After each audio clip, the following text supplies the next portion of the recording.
አድርጌ ለትዬ እነግራታለሁ።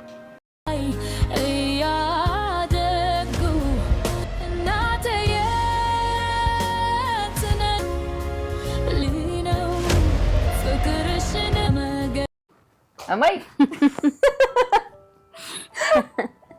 እማይ ውድ ሳይሰማ መስከረም አይጠባ የሚባለው ጉዳይ ዛሬ በአቶ ደረጀ ቤት ተከስቷል። እጅግ አጓጊና እጅግ ልብ አንጠልጣይ የሆነው ተወዳጁ ዳጣ ዛሬም በሚገርም ሁኔታ ቀጥሏል ማለት ነው።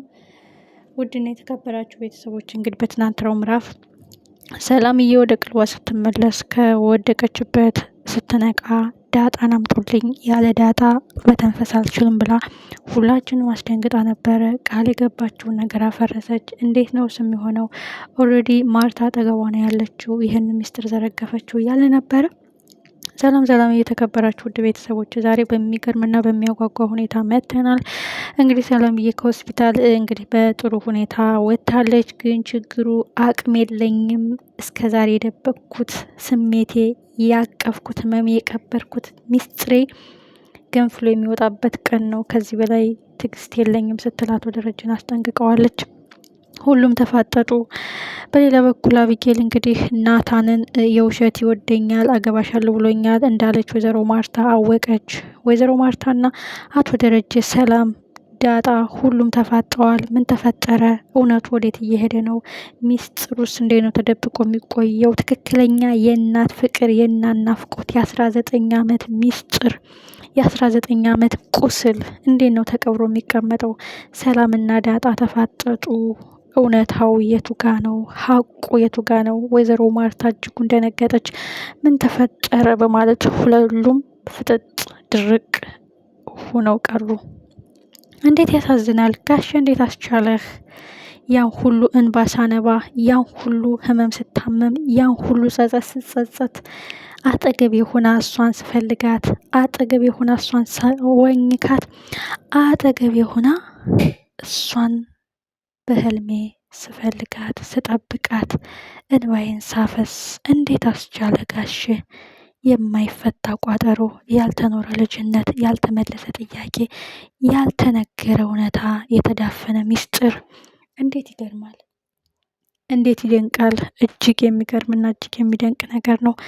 በስተመጨረሻም ወይዘሮ ማርታ ወደ ቤት መታለች። ሰላምዬም አቶ ደረጀ ይዟት መጥተዋል። በስተመጨረሻ እባክሽን ያን ሁሉ አመት ደብቀሽ፣ ያን ሁሉ አመት ተሸክመሽ ኑረሽ አሁን ልትታገሽኝና ልትረጅኝ ይገባል። እንዴት ነው አሁን ስሜትሽ መቆጣጠር የሚያቅትሽ? አውቃለሁ ለዘመናት ልጄ መሞት እንኳን አትሞትም፣ ግን በህይወት አለች። ግን የት ነው ያለሽው ልጄ? በምን ሁኔታ ውስጥ ነው ያለሽው የሚለው ጥያቄ አሁን መጨረሻው ላይ ደርሷል። አቶ ደረጀ ሲፈሩትና ሲጨነቁለት የነበረው ጉዳይ አሁን የደፈረሰው የሚጠራበት፣ እውነቱ የሚጋለጽበት፣ ሀቁ የሚወጣበት ቀን ደርሷል።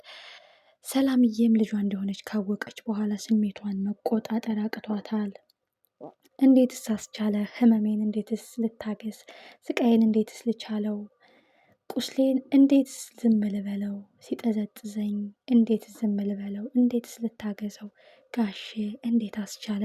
ደብቂልኝ ብለኸኝ እኮ አይደለም እስከዛሬ ሚስጥሩን የደበቅኩት፣ ህመሜን በውስጤ የታመምኩት፣ ስቃዬን በውስጤ የተሰቃየሁት አንተ ስላልከኝ እኮ አይደለም። ቆይ እንዴት አስቻለ?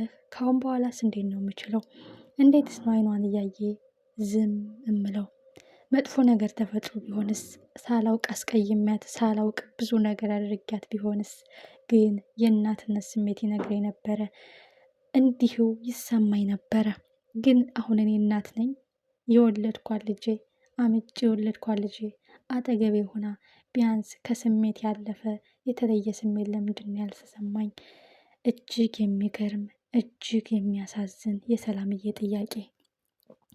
አቶ ደረጀ ከባድ ጭንቀት ውስጥ ገብተዋል። ሰላም አሁን ባለችበት ሁኔታ ይህን ሚስጥር ታግሳ፣ ይህን ሚስጥር ደብቃ የምትቆይበት አቅም ያለች አልመሰላቸውም። በጣም ተጨንቀዋል። በሌላ በኩል ወደ ወይዘሮ ማርታ ስንመለስ ወይዘሮ ማርታ ሰላም የተሸከመችው ጉድ የያዘችው ብዙ የእኛን ገበና የሸፈነችልን እሷ ለአንድ ቀን ለሁለት ቀን ከቤት ብትወጣ የሴትነት እንትራችን ተፈተነ። የሴት ጎረምሳ ቤት ሞልቶ በራሞትን ምን ያህል ለቤታችን ምሰሶ፣ ለቤታችን ድምቀት፣ ለኑሯችን መሰረት እንደሆነች ነው የገባን። ይህ ማለት በእያንዳንዱ ቤት ያለነው አጋዦች ጥቅማችን የሚገባቸው ከነሱ ስንርቅ ከነሱ ስንጠፋ ወይም ላንመለስ ስንሄድ ወይም ላንገኝ ከነሱ ርቀን ስንሄድ ነው የኛ ጥቅም የሚገባቸው ማለት ነው። በሌላ በኩል ክፋትና ተንኮሏ የማያልቅባት አቢጌል ናት። አቢጌል ናታንን አሁንም እኔ በህይወት እያለው አንተ ደስተኛ ሆነ አትኖርም፣ እኔ ህመሜን ስቃይን በውስጤ ደብቄ ይዤ እንደ ሰው እየሳኩ መኖር አልችልም። ፊት ለፊት አፈቅርሃለሁ ብዬ ስለነገርኩ የንቀት መስሎ ታይቶሃል። እኔ ግን ስለምወድህና ስለማፈቅርህ ግልጽነት ይበልጣል ብዬ ነው። አንተ ግን አልቀበልም፣ ፍቅርሽን አልሻም ብለኸኛል። ናታን እመነኝ፣ ከዚህ ቤት አስወጣሃለሁ። እኔን ካላገባህ የኔን ፍቅር ካልተቀበልክ አንተ የሌላ ሰው መሆን አትችልም። አንተ እኔን ረግጠህ ሌላ ሰው ማግባት አትችልም። አንተ እኔን አፍቅረህ እኔ ጋር መሆን ነው እንጂ ያለብህ የኔን ፍቅር ትተህ ሌላ ሰው ማግባት አትችልም። ናታን ኑሮህን አቀበት ቁልቁለት አበዛበታለሁ። ዝም ብዬ አልመለከትህም፣ ዝም ብዬ አልቀመጥም፣ ህመሜን ዝም ብዬ አቅፌ አልቀመጥም። እንግዲህ ሁሉም ላይ ተፋጠዋል። እንግዲህ ወይዘሮ ሰላምም በፍጹም በፍጹም እንዴት ብዬ እችላለሁ፣ እንዴት ብዬ ዝም እላለሁኝ? አንተ ግን እንዴት አስቻለ ህመሜን፣ ስቃይን፣ ጉዳቴን፣ መስዋዕትነቴን፣ ጊዜን፣ እድሜን የጨረስኩበትን ናፍቆቴን እያወቅ እንዴት አስቻለህ እያለች እንግዲህ በጣም ስሜታዊ ሆናለች። እንግዲህ አቶ ደረጀም ሰላም እስከምትረጋጋ ወደ ሱቅ ልከዋን ነበር ዳጣን። በጣም በጣም በጣም አጓጊ፣ በጣም ልብ አንጠልጣይ ዳጣ ስትመጣ ተፋጠጡ። ሁሉም ደርቀው ቀሩ። ወይዘሮ ማርታ ምንድን ነው ነገሩ?